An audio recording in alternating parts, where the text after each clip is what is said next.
우리 말씀 보시겠습니다. 말씀은 베드로전서 2장 1절부터 10절까지 말씀입니다. 우리 베드로전서 2장 1절부터 10절입니다. 함께 하겠습니다. 그러므로 여러분은 모든 악의와 모든 기만과 이성과 시기와 온갖 비방하는 말을 버리십시오. 갓난아기들처럼 순수하고 신령한 젖을 그리워하십시오. 여러분은 그것을 먹고 자라서 구원에 이르러야 합니다. 여러분은 주님의 인자심을 맛보았습니다. 주님께 나아오십시오. 그는 사람에게는 벌을 받으셨으나 하나님께서는 택하심을 받은 살아있는 귀한 돌입니다. 살아있는 돌과 같은 존재로서 여러분도 집 짓는 데 사용되어 신령한 집이 됩니다. 그래서 여러분은 예수 그리스도로 말미암아 하나님께서 기쁘게 받으실 신령한 제사를 드리는 거룩한 제사장이 되십시오. 성경에 이런 말씀이 있습니다. 보아라, 내가 고다낸 귀한 모퉁이 또 하나를 시온에 둔다. 그를 믿는 사람은 결코 부끄러움을 당하지 않을 것이다. 그러므로 이 돌들은 믿는 사람들인 여러분에게는 귀한 것이지만 믿지 않는 사람들에게는 집주인들이 버렸으나 모퉁이의 머리띠이 된 돌이요 또한 걸리는 돌과 넘어지게 하는 바위입니다. 그들이 걸려서 넘어지는 것은 순종하지 않기 때문이며 또한 그렇게 되도록 정해 놓으셨기 때문입니다. 그러나 여러분은 택하심을 받은 족속이요 왕같은 제사장들이요 거룩한 민족이요 하나님의 소유가 된 백성입니다. 그래서 여러분을 어둠에서 부전하여 자기의 놀라운 빛 가운데로 인도하신 분의 업적을 여러분이 선포하는 것입니다.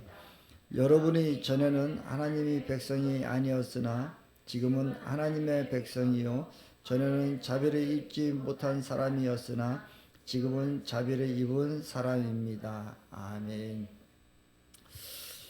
네, 오늘 말씀 가지고 좀 함께 좀 은혜를 나누기를 원합니다. 우리가 하나님 앞에 설 때 영적인 우리는 거룩한 제사장이라고 말씀하고 계시거든요.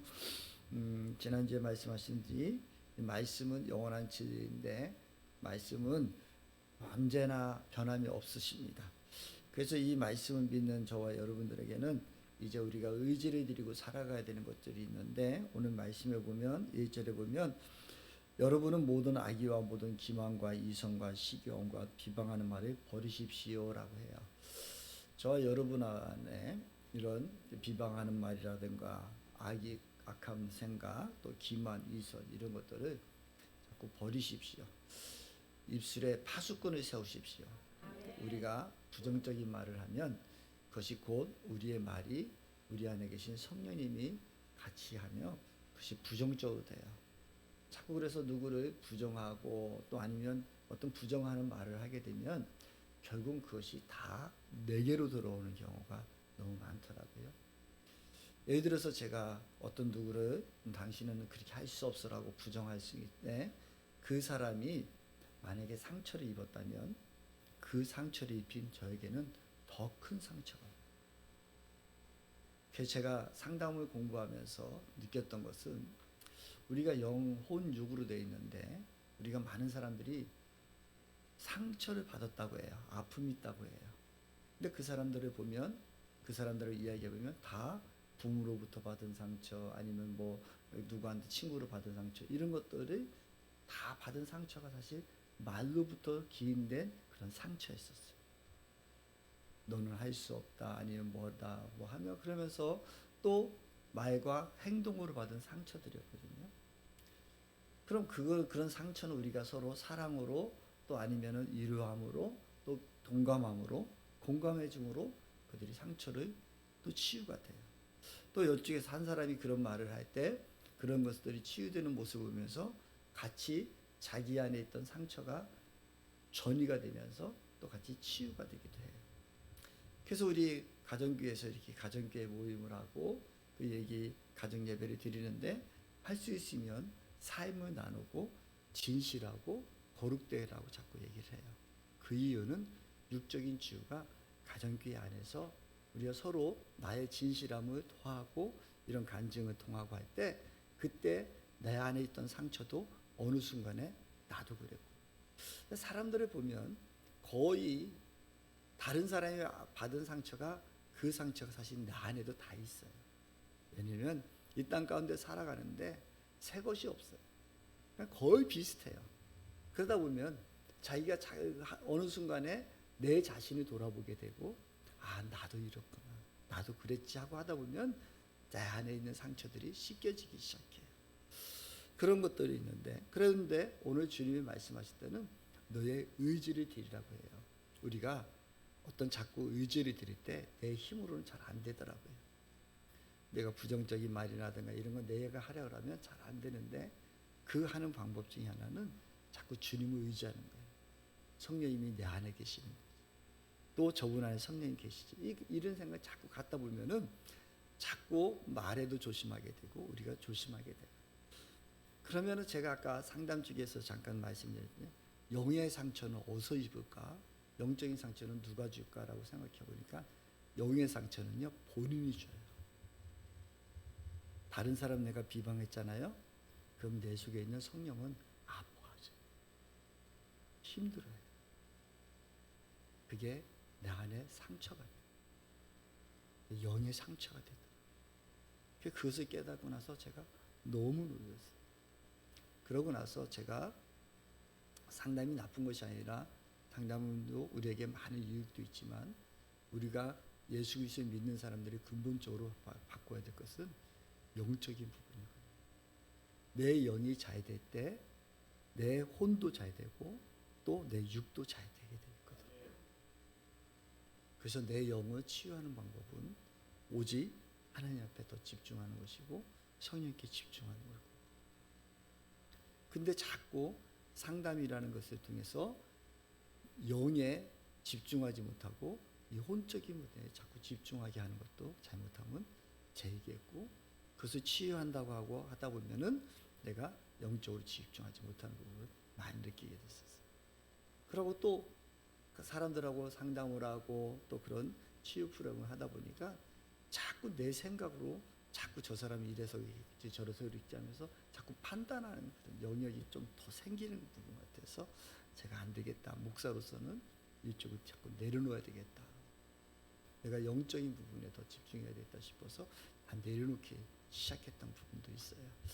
사랑하는 성도 여러분, 여러분들이 여러분 안에 계신 성령님을 의지하면서 여러분 입술을 주장하십시오. 악의와 기만과 이성과 시기와 온갖 비방하는 말을 여러분들이 버리려고 노력하십시오. 창세기 말씀에 가인이 죄를 지었을 때 주님께서 그를 용서하시고, 그런데 너의 문턱 앞에 죄가 있다라고 했었거든요. 죄는 늘 저와 여러분들을요 자꾸 유혹하고 있고 항상 있어요. 이것을 우리 힘으로는 이길 수 없어요. 제가 이렇게 많은 분들을 보다 보면 나는 안 그래야지, 나는 안 그래야지 하는 자꾸 그렇게 주장하는 사람들이 거기에 끌려가는 사람을 더 많이 봤어요. 나는 이렇게 살 거야. 그러고 또 다른 사람은 누구는 이랬고 저랬고 막 비방을 하는데, 나중에 보면 그때는 되게 그 사람이 의로운 사람 같아요. 그 사람이 잘하는 사람 같아요. 근데 나중에 보면 그 사람이 그 올무에 넘어져 있는 것을 많이 봤어요. 막 뭐 누구는 이렇고, 특히 저희들 목사님들도 이렇게 만나고 하다 보면 사람들 만나고 보면 어느 교회는 이렇고 어떻고 막 그러는데 나중에 보면은 그분이 거기에 넘어가 있어요. 저거 뭘까? 라고 생각해 보니까 그분은 어쩌면 그 부분이 더 자기 안에 연약함이 있었고 그 부분이 더 묵상을 더 많이 했기 때문에 거기에 넘어가더라고요. 그러니까 우리는 버리십시오. 의지적으로 자꾸 버리십시오. 어떤 누구를 판단하든지 정죄하든지 이런 생각이 들 때마다 예수의 이름을 명하고 나는 축복하기를 결정합니다. 그러고 거기에 우리의 마음을 자꾸 떨주십시오. 그러고 주님을 찬양하십시오. 그러다 보면 그것들이 내 입술을 막는 거예요. 그래서 하나님께서 우리의 입술에 파수꾼을 세우라고 해요. 우리의 입술에 파수꾼을 세워.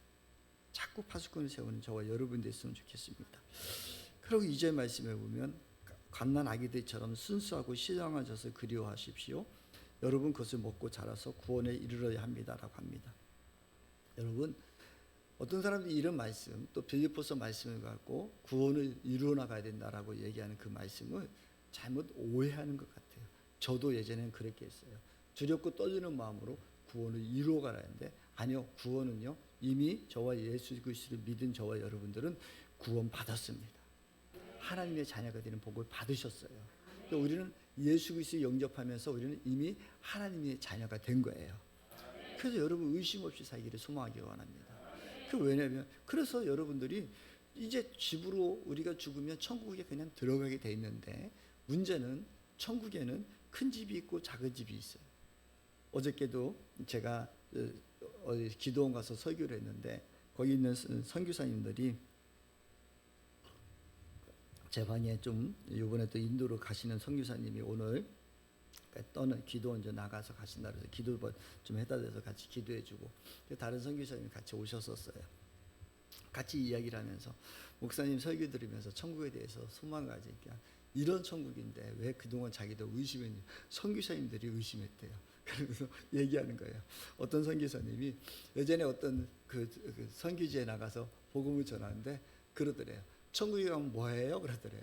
그 예배 드리지? 그러니까 그 사람이 그러더래요. 날마다 예배, 영원토록 예배만 드려요? 그러더래요. 근데 더 이상 답변이 없더래요. 자기도 그렇게 생각하고 있는데 근데 그때 이게 뭐지? 하는 생각이 충격을 받았대요. 신앙생활하고 선교사까지 다 나가서 복음을 하는데 그 질문에 충격이 확 왔대요. 그럼 그때부터 하나님께 질문을 했는데 그 이후에 만난 게 성자성 기도를 만나게 됐대요. 그 천국을 분명히 알게 됐대요. 그러니까 제가 이제 선교할 때 제가 이 성경책이 아니구나. 다른 성경책에 보면 내가 여기 성탄 추리에 눈 이거를 늘 가지고 다니거든요. 사람들이 천국이 어떤 곳이에요? 막 그러면은 자꾸 물어볼 때마다 제가 천국에 가서 눈을 봤어요. 이렇게 하면 깜짝 놀라요. 천국에 눈이 있어요? 근데 천국에서 내리는 눈은 그냥 하얀 눈덩어리 이 땅에 눈 같지 않고 이렇게 얼음의 결정체로 막 내리는데 너무 예뻤어요 하고 이렇게 보여줘요. 그러면은 뭐 그런 얘기해요. 근데 저는 천국에서 스키도 타봤어요. 그러면 또 덜어내요. 천국에 무슨 스키장이 있어요? 아니 있다니까요. 그래서 제가 그래요. 왜 큰지 작은지 할까요? 그럼 하나님께서 여러분들에게 당신에게 큰 집을 지어주고 날마다 큰 집에 독서 공부하고 앉혀놓고 예배만 드리게 하는 게 뭐하러 큰 집이 필요하겠어요? 그렇죠? 천국에 그럼 집도 필요 없고 아무것도 필요 없죠. 그냥 예배당만 있고 날마다 예배만 드리면 되잖아요. 근데 주님은 절대 그렇게 말씀 안 하셨잖아요. 또 상급을 얘기하셨잖아요. 그래서 여기서 우리가 구원은 여러분 예수 그리스도를 믿음으로 말미암아 하나님의 자녀가 되었고 구원은 상급을 받는 거예요. 근데 그 상급이 우리가 어떻게 알 수 있어요라고 하는 것은 뭐냐면 성령의 열매를 말씀하시거든요. 그러니까 우리의 성품이 성화되어지는 과정이에요. 우리 성품이 저와 여러분들이 예수 그리스도를 믿고 믿으면 자꾸 저와 여러분들이 좀 성품이 변화가 있어요. 사랑하는 마음, 인내하는 마음 이런 마음들이 자꾸 더 생겨야 돼요. 성령의 9가지 열명들이 더 있어야 돼요. 그래서 그러려면 신령하면 젖을 사모하듯이 우리가 하나님을 더 사모하다 보면 바뀌어야 돼요. 그래서 제가 늘 이런 얘기예요. 예수 믿고 기도 많이 하는 사람들 저는 별로 안 좋아합니다. 기도만 많이 하는 사람 별로 안 좋아합니다. 근데 좋아하는 완전히 다 안 좋아하는 거 아니에요. 기도 많이 했다고 하고 고집 피우는 사람 진짜 싫어합니다. 나는 이렇게 해야 되고 내 이렇게 해야 되고 하고 다른 사람 절대 말 안 들어요. 이렇게 이 방법 얘기하는 그런 사람이 별로 안 좋아합니다. 근데 예수 믿고 기도를 많이 했는데 성품이 자꾸 변화되고 온유해지고 품고 하나 되는 모습으로 살아가는 사람들이 정말 존경스럽고 그분 사랑합니다. 그러니까 신학자들이 이런 문제 가지고 구원에 대한 문제 가지고 많은 지금도 다툼이 있습니다. 얼마 전에도 제가 상급에 대해서 기도원에서 몇 달 전에 설교했는데 설교의 말씀을 드렸는데 어떤 분이 목사님이란 분이 저를 예배 시간 끝나고 설교 끝나고 나서 밖에서 저를 기다리고 있었어요. 그러면서 저한테 당신 같은 사람이 이단이잖아 그러는 거예요. 그래서 제가 너무 놀랐었어요. 왜요? 그게 한번 믿기만 하면 다 천국 간다고 그렇게 선포를 하니까 사람들이 예수 믿고 변하지 않고 그렇게 지금 이게 개 같은 종교가 된 거 아니냐고 막 저한테 얘기를 해요. 그래서 제가 그랬어요. 목사님이 속으로 그랬어요. 목사님이 변하세요. 진짜 성령님이 계셨다면 그렇게 사람들 많은 앞에서 그 사람은 저를 비방하고 저를 그렇게 하지 않을 것이다. 조용하게 목사님 이건 어떠시고 저는 이런 생각하고 우리는 어떻게 살아갈까? 우리 그렇지 않겠어요? 저는 에스더 운동이 기도운동부에 이용희 교수님을 정말 잘 아예 몰랐었어요. 근데 저를 설교해달라고 가서 그때 알았어요. 근데 그분이 저를 처음 만났을 때 그분이 하신 말씀이 이런 얘기였어요. 목사님, 저를 위해서 기도 좀 안 해주십시오. 제가 어느 날 쌈꾼이 되어 있어요. 내 마음이 너무 강박해요. 매일 이거 해야 돼. 근데 목사님, 저를 위해서 기도. 그 말이 저를 확 눌렀어요. 이분이 진짜. 그래서 제가 늘 이용희 교수님 위해서 기도합니다. 진짜를 받기 때문에. 그분은 늘 데모하고 그러면서 그거에 대해서 낙태법이라든가 차별금지법이라든가 이런 거에 대해서 계속 하고 데모하고 또 같이 또 기도하고 매일 처리하시고 그러면서 그분 안에 그분의 사명이기 때문에 달려가지만 그분의 영은 정말 하나님의 성품을 사모하는 그런 부분입니다. 그래서 내가 그분을 보면서 그래서 내가 그때 완전히 녹아났어요. 이분같이 진실한 분이 있을까? 사랑하는 성도 여러분, 저와 여러분들이 구원을 이루어가는 것은 무엇이냐면 하나님과 계속 동행하는 삶이에요. 그래서 하나님의 성품을 닮아가는 거예요. 아버지의 마음을 우리가 표현돼야 되는 거예요. 그럼 하나님께서는 우리의 그것을 보시면서 천국의 상급을 쌓아주고 계시는 거예요. 저희 가장 가까이에 있는 우리 아내가 어저께 이런 고백을 했어요.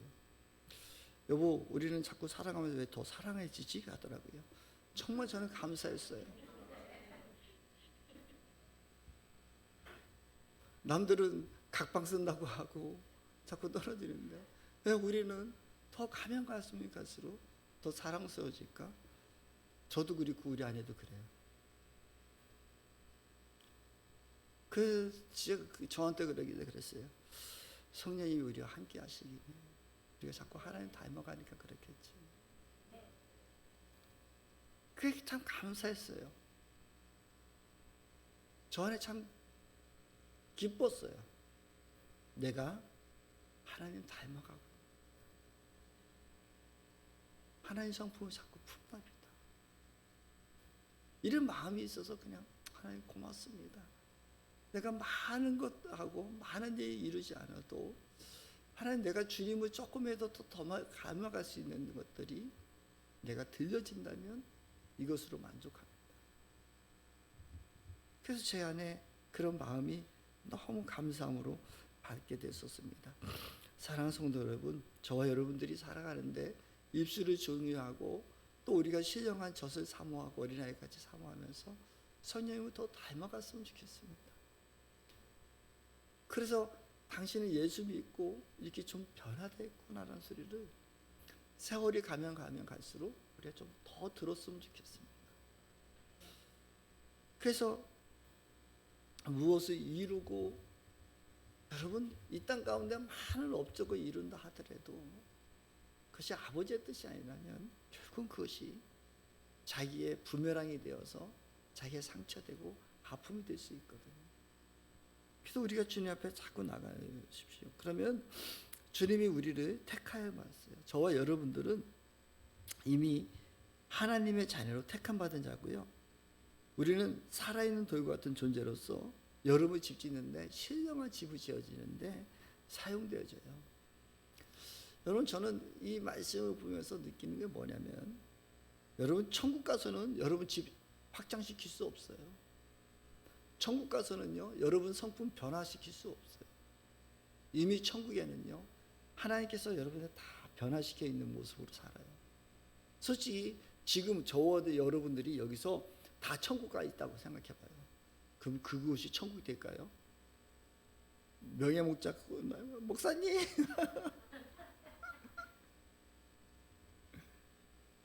이렇다고 우리 건지사님 목사님 그럼 그것이 천국 될까요? 아닐 거예요. 그렇죠? 근데 그것은 우리의 성품이 변화되어 있을 거예요. 근데 그만큼 이 땅 가운데서 신령한 집을 지을 수 있는 것은 이 땅 안에서 우리가 살아가면서 우리가 하나님의 성품을 닮아가는 것이 신령한 집으로 지을 수 있는 거예요. 그러니까 지금이 기회예요.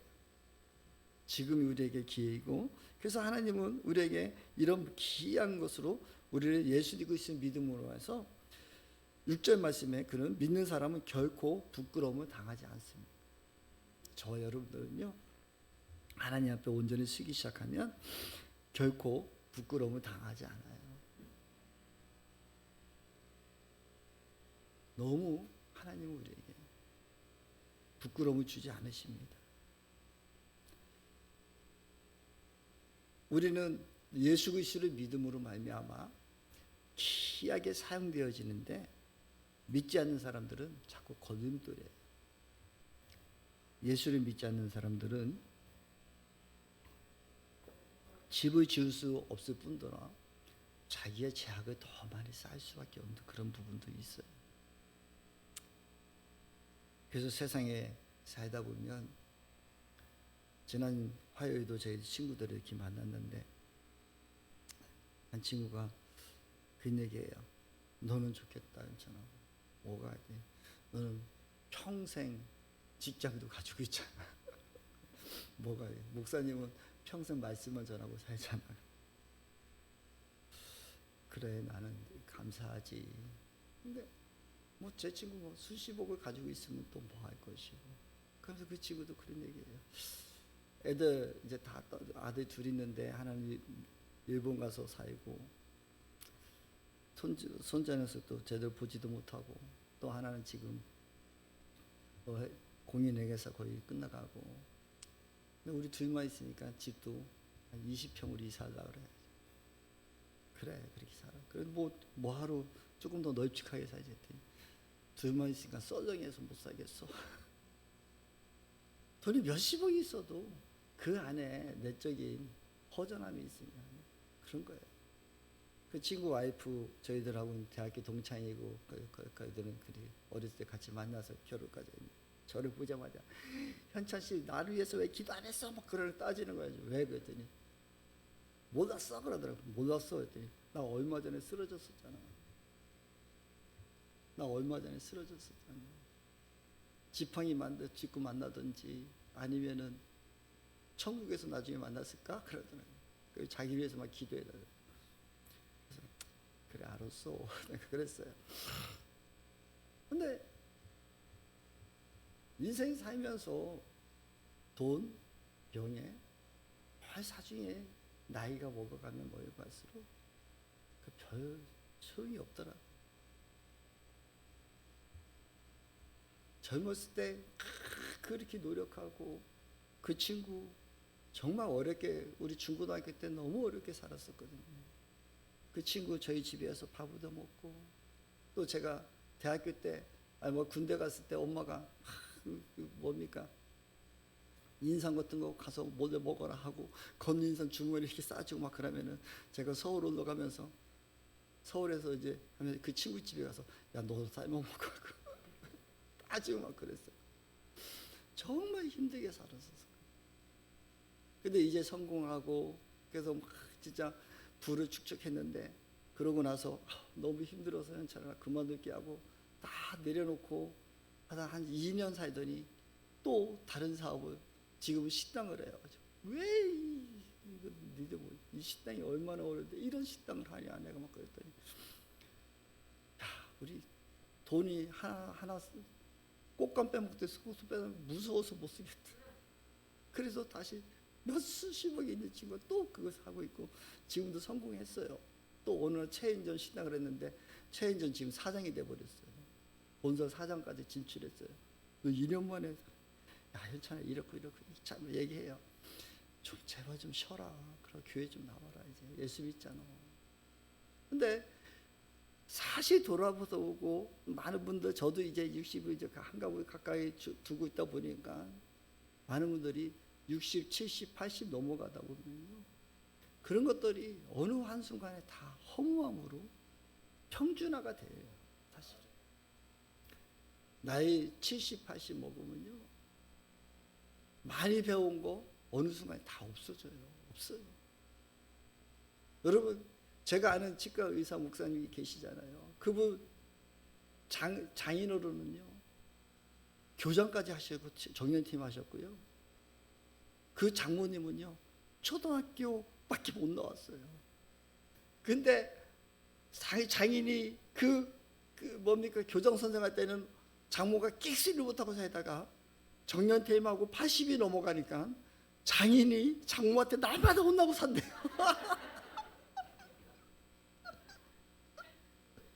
당신 이것도 못해 저것도 못하고 그 장모한테 아주 꽉 잡혀 산대요.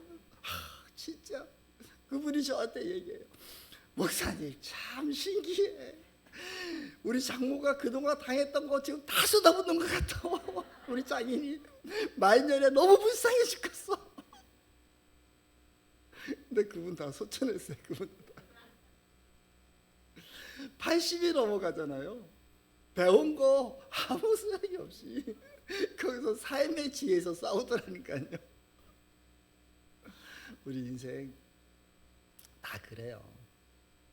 오늘 오준희 집사님 간증하신 것처럼 우리 주님 안에서 주님이 주신 계획 속에 좀 누리시는 누린 나라고 제가 막 누려보자 막 그런 얘기하면 막 어디 막 놀러만 다니면 그게 아니라 자연을 하나 보더라도 꽃 하나 보더라도 예수 믿고 그러면 옛날에는 예쁘다라고 끝났지만 주님이 우리 안에 있으면 주님이 저렇게 예쁜 꽃을 만들어 주셨네. 이러고 우리 안에 주님이 먼저 단어가 생각나. 그게 누림이에요. 나에게 이런 것을 주셨네. 그보다 주님이 나에게 이렇게 주셨네. 근데 중요한 것은 저와 여러분들을 하나님이 택하셨고 그렇게 주셨다는 거예요. 제가 목회 칼럼에 썼지만 제가 어저께 목요일 날 옥산 밭에 가서 막 일을 하는데 전에는 다른 어르신이 짓다 보니까 늘 풀숲에만 있고 또 가봐야 제대로 되지 않는 그런 모습 봤는데 작년부터 제가 작년 가을부터 이제 농사를 짓기 시작했잖아요. 그래가지고 정리를 하다 보니까 가을이 되자마자 제가 들깨 수확하고 나니까 또 싹 로타리 싹 쳐놓으니까 좋다라고 생각했는데 어제 가보니까 너무 좋은 거예요. 야 이렇게 토양토양하고 그러면서 야 뭐래도 하길 수 있겠다. 그랬더니 또 전화드렸더니 목사님 제가 다 탭에 뿌려놓고 전화드렸더니 목사님 알겠습니다. 자기들도 한 20일쯤에 감자 심을 건데 그 전에 로타리 다 쳐놓고 전화 줄게요 하고 거기 다 해놓게 하더라고요. 네 고맙습니다. 가만히 생각해 보니까 이제 감자 씨도 제가 사놨지 이제 거기 다 터놓으면 저하고 우리 아내가 가서 비닐 씌우고 감자 심고 요즘에 또 좋아져서 그 고랑이에다 풀 안 나는 거 싹 덮어놓기만 하면 조금 있으면 감자 먹겠네. 이런 생각 해보면서 오는데 제 마음이 그래요. 주님이 그런 마음 주시다니까요. 이 옛날 같았으면 내가 그 고랑을 어떻게 닦아 그 개도 제대로 좋지도 않은데 이런 걱정했을 텐데 그 기계가 싹 해놓으니까 그 농사에 대해서 큰 부담이 없더라고요. 그래서 그런 마음을 가지고 기쁜 마음을 내려오는데 주님이 저에게 아들아 내가 너의 인생에도 큰 일은 내가 다 하고 있지 않니? 큰 일을 내가 다 하고 있지 않니? 그래서 그때 제 마음속에 들었던 생각은 그렇구나. 내가 주님께서 다 일하고 계시는데 거기서 내가 누리는 거예요. 심고 거두는 일이 나에게 남았는데 내가 많이 심어서 천국에서 많은 상급 받아야 돼. 이런 생각도 들고요. 그러면서 한편은 그래요. 사실 여러분 생각해봐요. 지금 공기, 물, 햇볕 이 모든 것들 우리가 살아가는데 꼭 필요한 이 것들은 주님이 이미 다 주셨어요. 주님이 우리에게 다 허락해 주셨거든요. 큰 일을 다 해주셨어요. 근데 우리는 힘들다고 하고 내가 다 하는 것처럼 얘기하는데 아니요, 주님이 다 하시더라고요. 우리 이미 택함 받은 자로서 살아가는데 우리에게 말씀하신 것은 너희들은 왕같은 제사장이라고 말씀하고 계셔요. 저와 여러분들은 제사장인데 제사장은요 다른 사람이 제사장이 아니에요. 기도하는 사람이 제사장이에요. 선지자와 제사장이 있는데 많은 사람들이 요즘 신앙생활하면서 자꾸 선지자로 살려고 하는 사람들이 있는데 좀 어쩌면 우리는 더 주님 앞에 우리 기쁜 충만 사랑하는 성도님들은 개인적으로 더 기도해 봤으면 좋겠습니다. 선지자 같은 사람들은요 아까 얘기했던 이용희 교수님 같은 분들이 선지자들이에요. 나라를 위해서 민족을 위해서 선포하고 외치고 그거에 대한 짐을 지고 내면으로는 엄청나게 거기에 대해서 부담감을 가지는 거예요. 내가 왜 일을 해야 되나? 내 성품이 이렇게 싸워야 되나 하면서 거기에 대한 하나님을 향한 열정과 그것을 막 가지고 있어요. 그리고 하나님을 진실하게 바라보면서 자기의 성품에 그렇게 있는 것에 대한 하나님 앞에 애타는 눈물을 흘리는 자신에 대한 눈물을 흘리는 사람들이 선지자예요. 근데 거기에 그냥 끌려가는 사람들이 있어요. 그게 맞는지 알고 아무것도 없이 그냥 막 하고 그 안에 자기의 내면을 돌아보지 못하는 사람들은 진정한 선지자가 아닐 수도 있어요. 근데 제사장은 누구냐면요, 제사장은 백성을 바라보고 하는 것이 아니라 아버지를 바라봐요. 기도하는 사람이에요. 그래서 거룩한 제사장은 늘 기도해야 돼요. 그들과 싸우는 것이 아니라 내 눈에 무엇인가 보이면 하나님께 간구합니다. 또 내 눈에 무엇이 보일 때 아버지 이런 일이 있습니다. 저런 일이 있습니다 하고 주변을 살피는 사람이고 그 시선을 가지고 하나님 바라보면 하나님과 자꾸 대면하게 돼 있어요. 그 모세가 40일 동안 시내산에서 대면했을 때 그의 얼굴에 광채가 있었다. 하나님을 계속 대면하고 있는 사람은 하나님 앞에 계속 얼굴을 맞대기 시작하는 사람에게는 그 심령에 빛이 비추고 그것이 변화가 되는 거예요. 그래서 온유한 자, 겸손한 자가 되는 거예요. 근데 오늘 사도 베드로는 뭐라고 말씀하고 있냐면 우리는 왕 같은 제사장이래요. 이제 저와 여러분들이 제사장으로 삶을 살았으면 좋겠어요. 우리 기쁜 충만교회는 선지자적인 그런 사명은 별로 없어요. 제사장적인 사명이 더욱 강해요. 그래서 주님 앞에 예배하고 머물고 기도하는 거예요. 판단하고 정죄하는 것이 아니라 그 짐을 가져다가 아버지 앞에 내려놓는 자가 제사장이에요. 여러분이 가지고 있는 문제, 제사장은요 개인의 문제보다도 주변에 보이는 문제가 더 많아요. 그 보이는 그것들을 자꾸 주님 앞에 내려놓는. 여러분 기도하는데 어떤 데는 30분, 1시간씩 또 기도하시잖아요. 근데 무엇 때문에 이렇게 1시간, 2시간 돼요? 요번에 금요일날 우리 예배 드리는데 9시씩 해서 12시까지 예배 드렸거든요. 근데 기도하고 그랬거든요. 근데 거기서 실질적으로 한 것이 무엇입니까?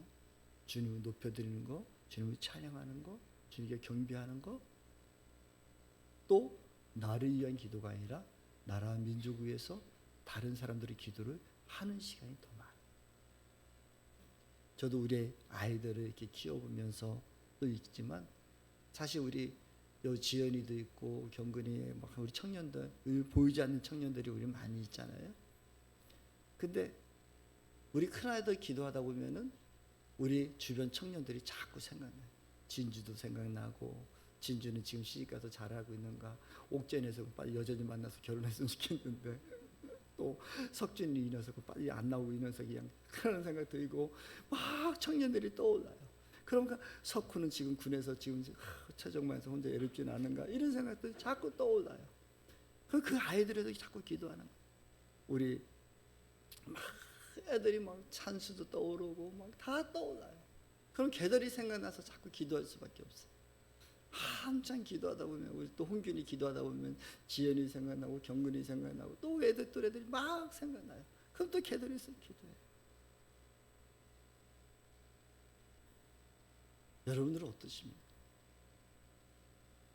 그 시간이 우리 아이들 셋 기도하는 시간보다도 그 우리 청년들 또 그 아이들 그 애들을 위해서 기도하는 시간이 따져보면은 거의 80% 차지하기 시작하다. 그래도 여러분들 한 사람 생각하다 보면은 우리 장로님 생각해서 기도하다 보면은 우리 임직자 생각하면 또 그 나이의 또래분들 쭉 떠오르고 그러면 계속 그런 그 기도하게 됩니다. 사랑하는 성도 여러분, 이게 진정한 제사장의 삶. 내 기도 내 하루 끝난다면 자꾸 나만 견고한 진이 돼. 근데 자꾸 다른 사람들에 대해서 기도하고, 우리 이성경 성도님 얼마 전에 저희 교회 오시고 이제 예수 영접하시고 막 그러면서 막 기도하게 돼. 하나님 지금은 막 영적 전쟁이 저 집안에 좀 심하겠죠. 그래서 자꾸 더 기도하게 돼. 그런 거예요. 제사장의 사명은 나를 위한 기도보다도 주변의 기도가 자꾸 떠오르게 되고 그 떠오르 주님께 아뢰는 시간. 오고 가는 발걸음마다 그것들이 자꾸 주님한테 아뢰는 시간. 여러분들은 왕 같은 제사장인데 그 제사장 사명은 거룩한 영적 거룩한 제사장으로 살아가십시오. 여러분이 선포할 때에, 여러분이 기도할 때에 하나님은 움직이십니다. 그럴 때 그것이 승리자가 되는 것이고, 그 승리가 결국은 여러분의 승리로 다가올 수밖에 없는 거예요. 그것이 하나님께서 구원을 어린아이같이 젖을 사모하는 자처럼 구원을 이루어 나가는 것이 여러분의 천국의 상급으로 쌓여지는 것이고, 여러분 더 큰 자로 만들어 주시는 거예요. 우리 김포 목사님이 보여주셨다고 하잖아요. 어떤 사람이 보면 여러분들이 지금 호위 천사들이 다 있는 거 아십니까? 여러분 옆에는 호위하는 천사들이 있어요. 근데 어떤 사람이, 김포 목사님이 보여주는데 어떤 사람이 딱 지나가는데 갑자기 큰 일이 당할 뻔했는데도 그를 딱 막아주시대. 그것을 보니까 호위 천사가 딱 지키고 있었다는 거예요. 여러분이 성장하면 성장할수록 하나님은 여러분들 더 지키실 것입니다. 우리 오준욱 집사님 또 오늘 간증하신 것처럼 이제 하나님 앞에 쓰임 받기를 결단했을 때 하나님께서는 더 지키실 거예요. 왜? 사용하기를 원하니까. 그 일을 여러분 통해서 아버지의 일을 확정하기 싶으시니까. 그러려면 우리는 더 영적 거룩한 제사장 서기를 바랍니다. 여러분 주님 앞에 구하십시오. 모세는 영적 거룩한 제사장으로서의 가장 큰 모델은 모세였는데, 모세는 자기의 이름이 지어지듯 한 있어도 이스라엘 백성들이 남기를 원하는 간절한 기도를 합니다.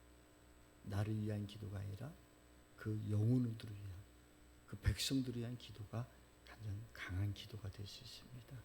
저 여러분들이 이제 주님을 더 사모하시면서, 또 이미 저와 여러분들이 하나님 택하셨고, 그래서 오늘 마지막 절에 말씀하신 게 10절에 말씀하신 게 뭐냐면은 이렇게 말씀하고 계시거든요. 여러분이 전에는 하나님의 백성이 아니었으나 지금은 하나님의 백성이요, 전에는 자비를 입지 못한 사람이었으나 지금은 자비를 입은 사람입니다. 저 여러분 예수 그리스도를 믿음으로 말미암아 이제 우리는 하나님의 백성이 되었고, 우리는 자비를 입는 사람인 것이고 하나님의 보호 아래 그늘 아래 있는 사람입니다. 우리 당당하게 저 여러분들이 나가고 이 사명을 다 감당할 수 있는 우리 모두가 되었으면 좋겠습니다. 우리 찬송가 우리 찬양 드렸던 내가 매일 십자가 앞에 더 가까운, 우리가 주님 앞에 매일매일 매 순간순간 더 가까이 나가는 우리 되기를 소망하기를 원합니다.